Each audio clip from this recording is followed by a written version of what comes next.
The morning after old Mrs. Agnes Vane's burial, Eliza stood in the library at Thornfield Grange and read her own name in the solicitor's letter for the third time, because the first two readings had not made it entirely real. The library was a long, low room with windows set deep into stone, and the light came in at an angle that turned the dust motes gold. The shelves held 4 decades of a careful woman's reading, the spines worn smooth in the places Mrs. Vane had touched most often, and the room smelled of beeswax and paper, and something faintly herbal from the dried lavender tucked between the volumes on the lowest shelf.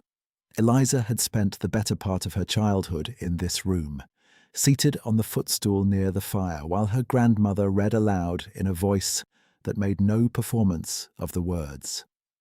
She had returned to it every summer she was permitted to leave London.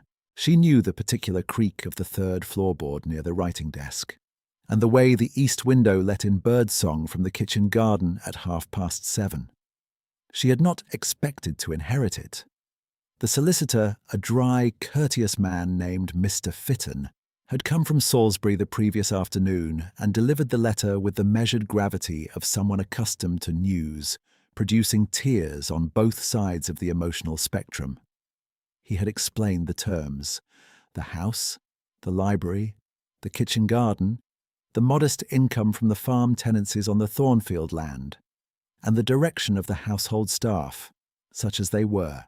Mrs. Dorothea Crane, who had been housekeeper at Thornfield for 22 years and had outlasted 2 of Mrs. Vane's housemaids and 1 indifferent cook, was to remain in her position for as long as she wished it. The estate steward, retained by the solicitor's office for the period of transition, would continue until the new mistress of the house either confirmed or discharged him. Eliza set the letter down on the writing desk and pressed her fingertips flat against its surface. The oak was cool and faintly rough under her hands. She was 23 years old, the second daughter of Sir Reginald and Lady Honoria Vane, and she had spent the whole of her adult life being assessed by her mother and found insufficient. Not cruel, Lady Honoria. Not malicious in any way she would have recognized in herself. She simply moved through the world with the brisk certainty of a woman who understood the arithmetic of Regency society so thoroughly that it had long since stopped feeling like arithmetic at all. A daughter was a sum. The sum had a target value. Eliza's dowry was modest. Her looks were pleasant rather than striking, and she had the unfortunate habit of speaking plainly in rooms where plain speech was not the currency. She had been a worry to her mother since the age of 16, when she had declined the attention of a baronet's eldest son on the grounds that he had been unkind to the footman who brought him his hat. Lady Honoria had never entirely recovered from that assessment. Now, in the spring of 1824, Eliza stood in her grandmother's library and held the knowledge that something had been given to her without condition, without negotiation, and without her mother's involvement, and she felt the unfamiliar weight of it settle across her shoulders like a shawl she had not put on herself. Mrs. Crane appeared in the doorway at 8:30, with a tray of tea and 2 slices of bread and butter, which she set on the side table nearest the fire without being asked. She was a compact, careful woman of perhaps 55, with grey hair pinned close and eyes that missed very little. She had been kind to Eliza every summer she came, and she was kind now in the same way, which meant she was not excessive about it. "Mr. Ashworth will be in the estate office by 9, Mrs. Crane said. "He's been managing the tenancy correspondence and the accounts while Mr. Fitton arranged the succession. You'll want to speak with him when you're ready, I expect." Eliza lifted her eyes from the letter. "What do you know of him?" "He came to us through the solicitor's recommendation," Mrs. Crane said, with the slight care of someone choosing between 2 true answers. "Your grandmother met him twice before she became too ill for visitors. She approved of him." That was not quite an answer to the question Eliza had asked. She noticed this and decided to hold it. "I will see him at 9, she said. Edmund Ashworth was already in the estate office when she arrived. The room was a small, north-facing room off the back corridor, its single window looking on to the walled garden, and it held a broad writing table, 2 wooden chairs, a shelf of ledgers bound in brown calfskin, and a map of the Thornfield tenancies pinned flat against the far wall. He was standing at the map with his back to the door when she entered, his finger tracing one of the property lines, and he turned at the sound of her step with neither hurry nor affectation. He was perhaps 30, tall without being imposing, and dressed in plain grey wool of good quality that managed, in the way of some well-made things, to look almost ordinary without quite achieving it. His hands, when he turned, were steady and unhurried. His face was the kind of face that took a moment to read because it offered nothing in advance of what it meant. He inclined his head at her entrance with a correctness that was neither obsequious nor stiff. "Miss Vane," he said, "I am sorry for your loss." Mrs. Vane was a woman of considerable quality. It was a simple sentence, and he said it simply, but there was a weight behind it that Eliza recognized as genuine. She had heard too many condolences in the past 3 days to mistake performed sympathy for the real thing. "Thank you," she said, and sat in the nearer of the 2 chairs. "Tell me the state of the accounts." He sat without being invited to do so, which she noted, and took down one of the calfskin ledgers and opened it to a page near the middle with the ease of someone who had handled it many times. He walked her through the figures in clear, plain language. The 3 farm tenancies were all current in their rents. The household expenses for the quarter had come to £46, and some few shillings, somewhat below the estimate, as Mrs. Crane kept the pantry with a strict hand. The roof over the east wing had needed repair in February, and he had overseen it. The total cost had been £9. Eliza asked him several questions. He answered each one without elaborating where elaboration was not needed, and without shortening where it was. When she queried the February roof repair, he showed her the record of the work and the name of the man who had done it, a local carpenter from the village of Stanton Lee, who had charged fairly. She looked at his hands on the ledger page. The nails were clean. The right forefinger had a slight ink stain at the tip from a pen held frequently and with pressure.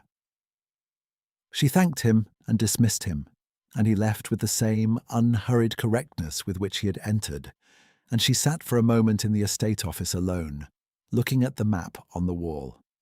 His bearing was wrong. Not wrong in a way she could name precisely, but wrong in the way that a very good painting hung slightly off-level is wrong. Everything was correct. Nothing announced itself. And yet, the whole produced an impression that did not quite match the frame around it. She filed this thought in the same place she had filed her question about Mrs. Crane's careful answer, and she went to speak with the tenants. Lady Honoria arrived at Thornfield Grange 2 days later in a hired chaise with Mr. Basil Crown sitting opposite her, and a quantity of luggage that suggested a stay of several weeks.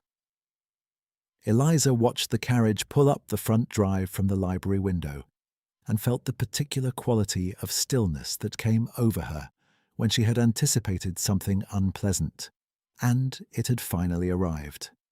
She set down the book she had been reading, smoothed her dress, and went to the front hall to receive them. Her mother descended the chaise steps with the energetic authority of a woman who had already decided how the visit would go. She was handsome, Lady Honoria, and she dressed well, and she kissed Eliza's cheek with the warmth of someone performing warmth for a witness, though there was no one to witness it at that moment except the footman, Thomas, who was 16 and clearly delighted by the bustle. "My dear girl," Lady Honoria said, drawing back and surveying Eliza with the swift, total assessment of a cattle buyer at a country fair. "You look pale. The country air has not done what I hoped, but we shall manage." Mr. Crown descended behind her. He was perhaps 40, with the softened jaw and reddened complexion of a man who ate and drank more than he exercised, and he wore his clothes with the slightly theatrical care of someone who had recently spent money on them that he was not entirely confident he had. He bowed to Eliza with the exact degree of condescension she had expected from a man of his description and inclination. "Miss Vane," he said. "Charmed. What a curious little estate." Eliza received them in the drawing-room with tea and listened to her mother describe the terms of what she called the arrangement over the next 20 minutes, with a composure that cost her more than she let show. The arrangement was simple in the way that most arrangements of its kind were simple. Crown had a gentleman's property in Hampshire that wanted money, and Eliza had, unexpectedly, acquired a small but unencumbered estate in Wiltshire. A match was sensible.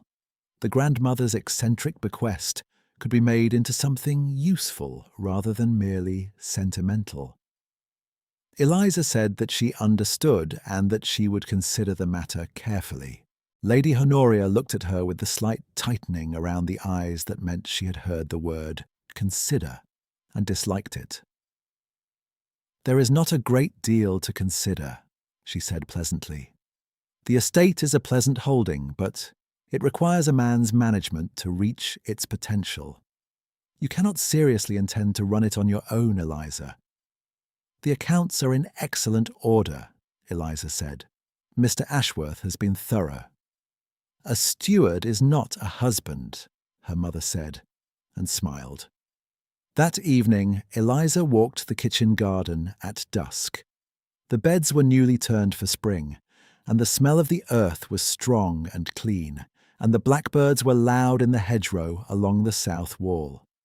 She walked the long path between the herb beds and the kitchen beds without a candle, because she knew the ground and did not need one. Edmund was at the far end of the garden near the stone wall, crouching to examine the mortar between two of the lower courses where frost had worked it loose over the winter. He had a piece of chalk in his hand, marking the damage. He stood when he heard her step. "Miss Vane," he said, "I did not mean to intrude on your evening." "You are not intruding," she said. "Is it serious?" "No," he said. 3 courses need repointing, perhaps 4. It is a morning's work for a competent man. I know the carpenter in Stanton Lee does stone as well as timber." She nodded and looked at the wall, and they stood for a moment in companionable quiet, which was something she had not expected and which arrived naturally enough that she did not remark on it. A swallow cut low over the herb beds and vanished into the hedgerow. "You have been at Thornfield some time," she said. 5 months, he said, "since November." "My grandmother was ill by November." "Yes," he said. "She received me in the upstairs sitting room. She sat by the window. She was reading Cowper." He paused. "She asked me several questions that had nothing to do with the estate accounts." Eliza turned to look at him. The evening light was low and warm, and his face in it was serious and steady and held something she could not quite name. "What sort of questions?" she said. "She asked whether I found the world arranged justly," he said. I said I did not, on the whole.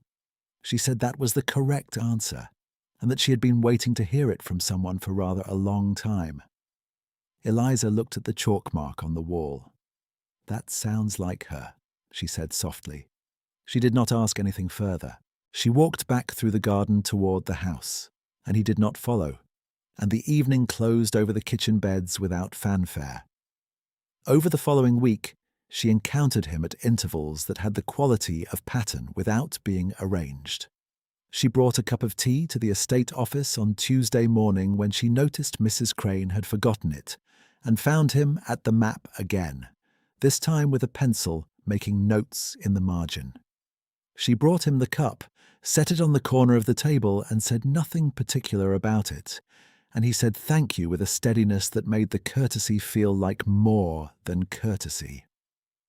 On Thursday she saw him from the library window speaking to old Mr. Hartley, who held the largest of the 3 farm tenancies, and who had been uncertain about the change in the estate's ownership. Edmund was listening more than speaking, his head inclined at a slight angle, his hat in his hand in the cold morning air. After a quarter of an hour, Hartley extended his own hand first, and Edmund took it, and whatever had been uncertain was apparently settled. Eliza watched this without being seen and turned back to her book. On Saturday, the wheel of the tenant's cart snapped on the track near the east field, and Eliza happened to be walking that way when it happened, and so did Edmund, coming from the opposite direction. Between them, they organized the unloading of the cart and its temporary repair, and the transportation of the load by wheelbarrow to Hartley's barn, with a practical efficiency that required very little discussion and produced a good deal of mud on both their shoes. When it was done, the carter's boy, a gap-toothed child of about 10 named Will, offered Eliza a radish from his pocket by way of thanks, because it was apparently all he had. She accepted it with full seriousness and thanked him, and when she looked up, Edmund was watching her with an expression that was gone by the time she had registered it. They walked back toward the house together along the field path, their shoes squelching in the soft spring ground. "You accepted the radish," he said. "It was generously offered," she said. "Yes," he said after a moment. "It was." She was aware by this point that his manner of speech in casual exchange was not entirely consistent with his stated station. The words were plain enough, but the rhythm behind them was the rhythm of a man accustomed to precision, to economy of expression, to the kind of silence that a person develops when he has long been in rooms where his silence was required.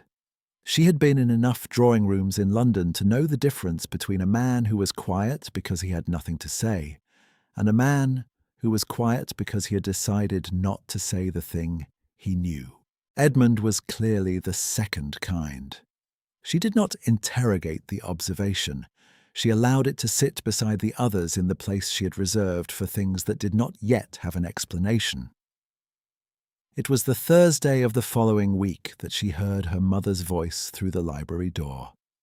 She had come down from her room at 3:30 for a book she had left on the reading table, and she had not hurried, and she had not announced herself because there was no one she expected to find in the library at that hour. The door was not fully shut. She was 2 steps from it when she heard the familiar cadence of her mother's careful, social voice, and she stopped. "The woman was eccentric," Lady Honoria was saying. "She always was. She named Eliza because there was no one else available to name. It amounts to that." A pause. "Mr."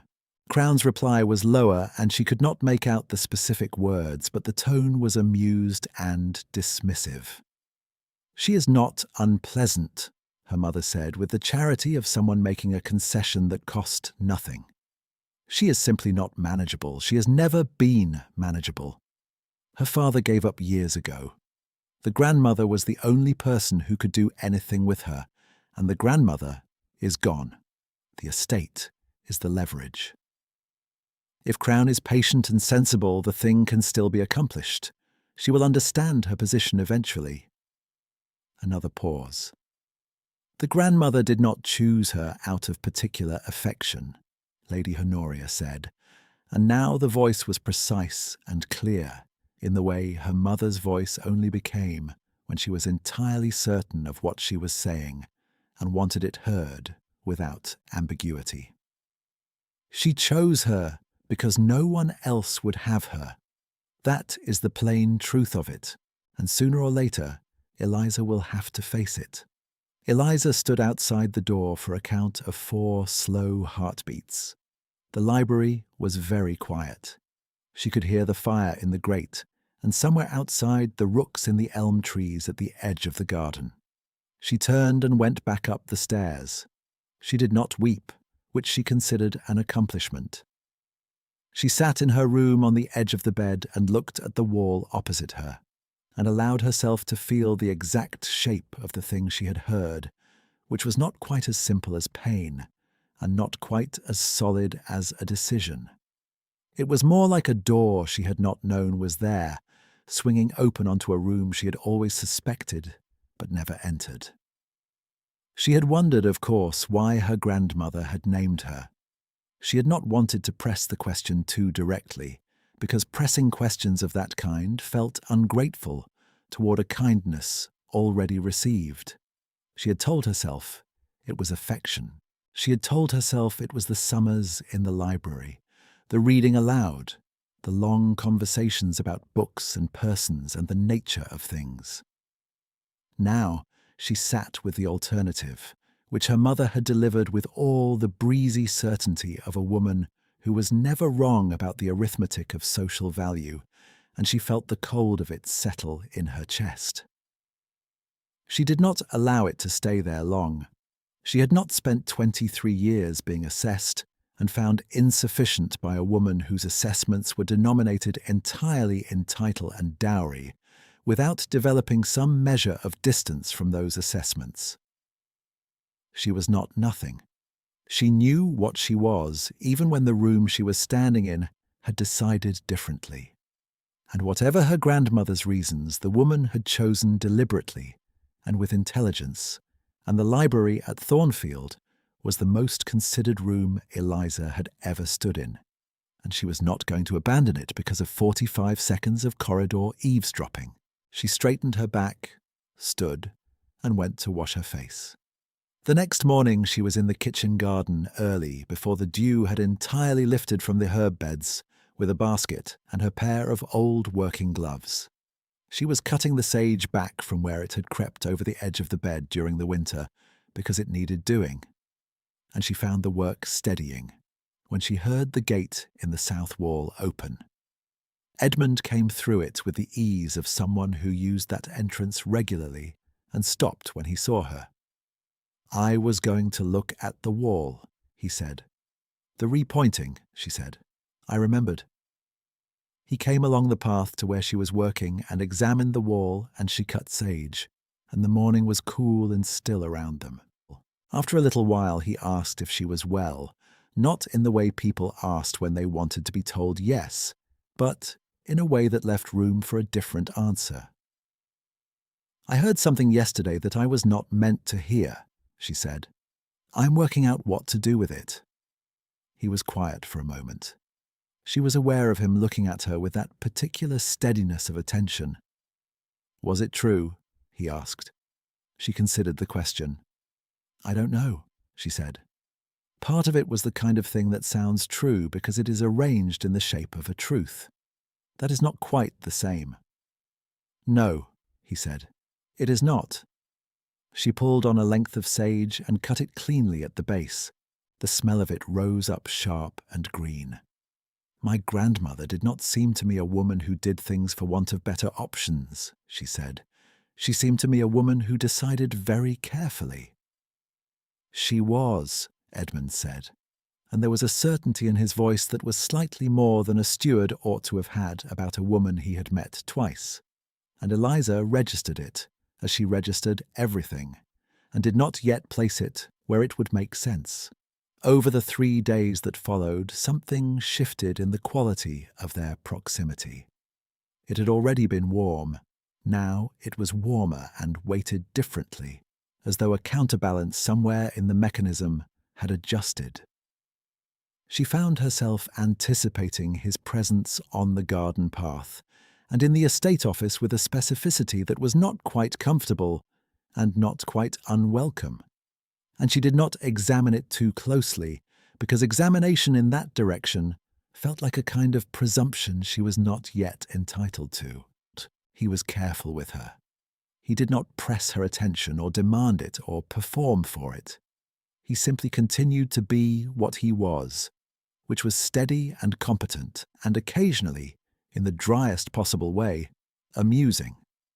When her mother's household of temporary additions descended on the drawing room for 2 consecutive afternoons and reduced the house to a state of managed chaos, he appeared in the library doorway on the second evening with the estate accounts under his arm and the expression of a man who had found a room that was still quiet, and she moved her book from the second chair without being asked, and he sat and worked, and she read. And neither of them felt the need to address the fact that it was considerably more comfortable than either of them had any very convenient reason to explain.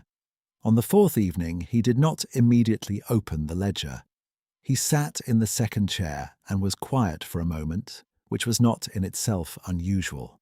Then he set the ledger on the table beside him and looked at the fire, and she felt the quality of his silence change. "Miss Vane," he said, "I need to tell you something." She set down her book. He looked at her with an expression she could not read from the outside, though she felt the gravity of it clearly enough. "I have not been," he began, and then stopped, and there was something that cost him in the stopping, something that was not calculation, but was closer to courage. "The terms of my engagement here were not the whole of my situation. I would tell you the rest, but I want to tell it rightly, and there are others present in this house who have a claim on the telling that I am not able to override tonight." She looked at him steadily. The fire moved. The room was very quiet. "Are you in some difficulty?" she said. "No," he said. "I am not in difficulty. I am in a situation of my own making that I have allowed to continue because the alternative required a conversation I was not certain I had earned the right to ask for." He paused. "I believe I have now. I only ask that you trust the situation is not what it appears, and that whatever you may learn is not a concealment designed to harm you." It was an extraordinary speech, coming from a man seated in a library with an estate ledger beside him and plain grey wool on his shoulders, and Eliza sat with it for a moment and sorted through what she knew and what she suspected and what she had been filing in her reserved place for things without explanations. She found that there was rather more there than she had consciously assembled. "I trust that it is not," she said. He looked at her then, and something in his face settled in the way a balance settles when the weights are finally correct. "Thank you," he said. He picked up the ledger. "The Southfield boundary hedge needs attention before summer." And they returned to their respective purposes, and neither of them mentioned it again that evening, and Eliza lay awake for somewhat longer than usual that night, listening to the quiet of Thornfield and thinking about the shape of honesty in all its more complicated forms. The following morning produced a complication no one had arranged. Sir Geoffrey Prentice of Barrow Hall, who held land 2 miles to the east of Thornfield, and who had been the grandmother's near neighbour for 30 years, arrived at 11:30 to pay his respects on the change of occupancy. He was a red-faced, forthright man of 60-odd, with large hands and the direct manner of someone who had spent his life outdoors managing things. And he arrived in the front hall just as Edmund was crossing it with a roll of maps under his arm. Sir Geoffrey stopped. He looked at Edmund. He looked at him the way a man looks at a face he knows from a different frame, a different context, a different set of clothes, and the recognition that moved across his broad features was entirely unguarded because he had no reason to guard it. "Lord Ashworth," he said with the combination of surprise and propriety that produced a bow in a man of his generation, even in a front hall, "I had not expected to find you here. I did not know you had taken an interest in the Vane estate, forgive me. I did not recognize you at once in this. Ah." He looked at the plain grey wool with the expression of a man being diplomatic about a puzzle he could not quite solve. Edmund was very still, very. Eliza, who had come into the front hall from the morning room in response to the sound of the door, stood near the foot of the stairs and heard every word. The hall was quiet. Thomas the footman was near the door with Sir Geoffrey's hat in his hands and his eyes very wide. Lady Honoria appeared in the drawing-room doorway. Edmund set the roll of maps carefully against the wall and turned to face the hall. "Sir Geoffrey," he said with a composure that was not the composure of a man surprised, because he was not surprised, but of a man who had known this door would open eventually and had decided some time ago what he would do when it did. "I am glad to see you." He looked at Eliza. "Miss Vane," he said, "I am Edmund Ashworth. I hold the earldom of Ashworth in Somerset. Your grandmother knew this. She retained me here under the agreement that I would work the estate as a steward in the ordinary way, at her explicit request, for reasons she said she would explain to you herself. I am sorry she did not have the time to do so. The responsibility for that explanation now falls to me, and I intend to meet it." The hall held its breath. Lady Honoria made a sound that was almost a word, and then was not. Eliza looked at the man who was Edmund and who was apparently also Lord Ashworth, and who was standing in the plain grey wool in the front hall of Thornfield Grange with complete equanimity, and she thought of the precision behind the ledger pages, and the quality of his silence, and the way he had said your grandmother was a woman of considerable quality, with a weight that was larger than a steward's acquaintance. And she thought of the question about whether the world was justly arranged. And she thought of 5 months since November, which was a long time to hold a patience of that particular kind. She was aware that her mother was standing in the drawing-room doorway. She was aware of Mr. Crown behind her mother, with the newly rearranged expression of a man performing rapid recalculation. She was aware of Mrs. Crane, who had appeared from the back corridor at the sound of Sir Geoffrey's voice, and who was standing near the kitchen passage with her hands folded and her face entirely serene, as though the scene in front of her was confirming something she had known since November and had been waiting for the house to produce in its own time. "I see," Eliza said, and her voice was level. She turned to Sir Geoffrey, who was still recovering from the awkwardness of having been the instrument of the revelation, and was applying his large red face to the task of appearing as though everything was entirely usual. She thanked him for coming to pay his respects and invited him into the drawing-room for tea, and he accepted with the grateful alacrity of a man who needed something to do with his hands. Edmund stood aside to let them pass. As Eliza moved past him toward the drawing-room door, she did not look at him directly. She did not need to.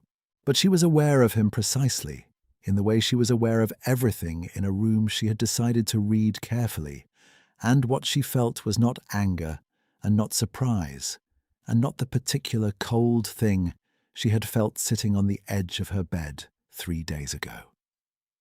It was something else, something that was going to take a morning in the kitchen garden to name, but which she recognized as belonging to the category of things that settled into place rather than fell apart. She went and made tea for Sir Geoffrey, and she was gracious and composed, and she did not once look at her mother's face with any expression that could be called anything other than perfectly pleasant. Her mother was not composed. Lady Honoria joined them in the drawing-room with the controlled brightness of a woman who was experiencing a significant adjustment to her operating assumptions and was managing it through the force of long social habit. She was very charming towards Sir Geoffrey. She said several things about Wiltshire and the estate and the pleasantness of the country that she would not have said 2 hours earlier. She did not address Edmund directly, because Edmund had followed them into the room with the calmness of a man who had every right to be there, which was now rather obviously true, and there was no form of address available to Lady Honoria that corresponded to the situation she was actually in. She had been managing a daughter with modest prospects and a small, eccentric estate. The steward had been an earl. The grandmother had known. The solicitor had presumably known. Mrs. Crane had certainly known. The only people who had not been informed were herself and Mr. Crown, and the selective quality of that information gap was apparently not an accident. Mr. Crown excused himself before the tea was finished. He said he had correspondence to attend to, which was the language of a man who had understood that the correspondence he needed to attend to was of the letter to his coachman variety. He shook Sir Geoffrey's hand and bowed briefly toward Eliza, and was out of the room before the last cup was poured. His departure was quiet and entirely definitive, and no one in the room remarked on it. Sir Geoffrey stayed for 40 minutes and talked about the neighbourhood, about the late Mrs. Vane's garden, which he had always admired, and about the quality of the spring, which he found favourable. And he left having apparently decided that whatever he had walked into was arranging itself satisfactorily and required nothing further from him by way of contribution. Edmund remained.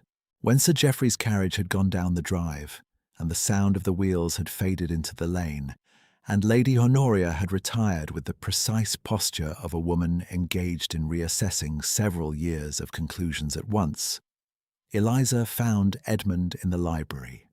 He was standing near the window, the same window she had looked out of when she read her name in Mr. Fitton's letter, and the afternoon light was doing to the dust motes what it always did in that room, which was to make them appear to be a kind of slow fire. She came in and closed the door. "Tell me about the reasons," she said. He turned from the window. "Your grandmother wrote to me in October," he said. "She had known my family for many years. She asked whether I would come to Thornfield and work the estate in the ordinary way, and observe. She said she had named her granddaughter as her companion heir, and she wanted to be certain the estate was in a condition worthy of her. She was too ill to manage it herself by then." "And you agreed," Eliza said. "I agreed," he said. "I had reasons of my own. I had spent a considerable time in drawing rooms where everyone knew my title and no one knew anything else about me. I was not looking for the condition to repeat itself. Your grandmother's arrangement offered something different." "A test," Eliza said. "No," he said quietly but without hesitation. "An introduction. To the estate, and to you, if you had any interest in being known rather than assessed." She was quiet for a moment. "What did she tell you?" Eliza asked. "About why she chose me?" He reached into the inner pocket of his coat and withdrew a letter. It was not new.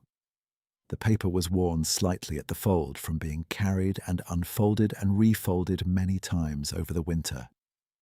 She said, "My granddaughter has been living in rooms where the window was nailed shut, and she has been so long without air that she has begun to wonder whether she needs it. I want her to have a house where the windows open, and a life measured in things that have actual weight. I want her to have the library, because she is the only person who has ever used it the right way. And I want her to meet someone who understands the difference between a person's value and their rank, because she deserves to be seen by someone who already knows that distinction, and I do not believe she has been yet." He folded the letter and held it out to her. She took it. She read it herself, in Mrs. Vane's small, precise handwriting, on paper that smelled faintly of the lavender her grandmother had always tucked into her correspondence. It said all the things he had said and one further thing he had not quoted, a final line at the bottom of the page that said, "And if he is the person I believe him to be, he will find it as natural to be seen clearly as she does, and they will suit each other very well, and I shall be exceedingly pleased with myself from wherever I end up." Eliza looked at the last line for a long moment. Then she looked up at Edmund. He was watching her with the expression she had been trying to name since the kitchen garden, and it was not performing anything, and it was not concealing anything, and she found that she could read it entirely, and what it said was entirely clear. She was not a woman who did things for want of better options, Eliza said. No, he said. She was not.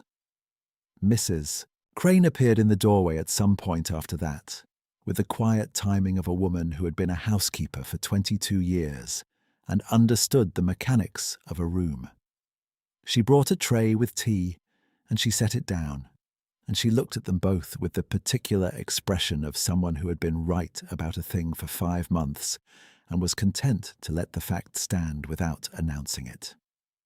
Mrs. Vane said to me in December, Mrs. Crane said, to neither of them in particular, straightening the tray, that she had given the house to the right person, and that if the right person needed any assistance understanding why, I was to tell her that it was because she was the only Vane in 3 generations who had ever wept over a poem rather than a dowry, and that was reason enough. She went out. Eliza stood at the library window a long time after the tea had cooled, with the letter folded in her hand, and the spring light coming through the deep-set glass at its late afternoon angle, warm and unhurried, falling across the worn spines on the shelves, and the footstool near the cold grate, and the grain of the writing desk. Edmund was in the room. The rooks were in the elms. The kitchen garden was greening below the window in the tender, specific way it greened every April, the herb beds coming back from the grey of their winter cutting, the sage already running long. Her grandmother had opened a window. She had always known, she thought, that the window existed. She had simply been standing too far from it to feel the air. She set her hand flat on the cool stone of the window ledge, the way she had set it on the writing desk the morning she had read her name for the 3rd time, and felt the solidity of it settle under her palm, familiar and unhurried and entirely hers.